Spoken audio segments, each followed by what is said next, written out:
shashasha, hamago, falfala. Aikin naka a banɗakin 'yan mata ake yin sa. Yalla bai ai kai. Shiru. Ba na buƙatar wani bayani. Da sannin ka shiga wajen. Na samu labari a makarantar da kai karatu kai dan jagaliya ne dama. Mutane da yawa sun gaya min haka. Ka san me yasa muka ɗauke ka makarantar nan? Gane maka yawancin makarantar da zaka iya zama na lamba ɗaya don kana da hazaƙa majagaliyanci ne hana.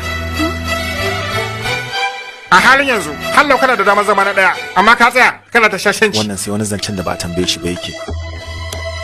A wannan karo saboda wannan dalili kada na daga maka kafa, amma da na kore ka gane? In ka sake fashewa da aiki ka shiga ban ɗakin 'yan mata? Ba zan tafi ba sai da izinin ka. Je ka to. Ban ɗakin 'yan mata? Ka tafi ajin ku na ce, sha kawai. To ya labai. Wannan yaro, ha? Jifa. Kai bugen ya ka zauna a ƙasa, in benci ya karya ni za a tuhuma fa.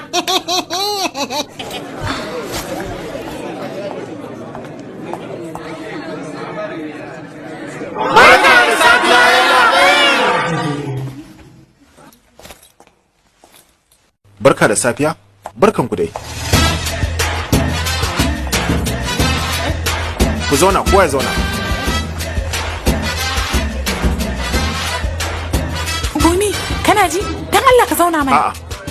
Malam barka da safiya.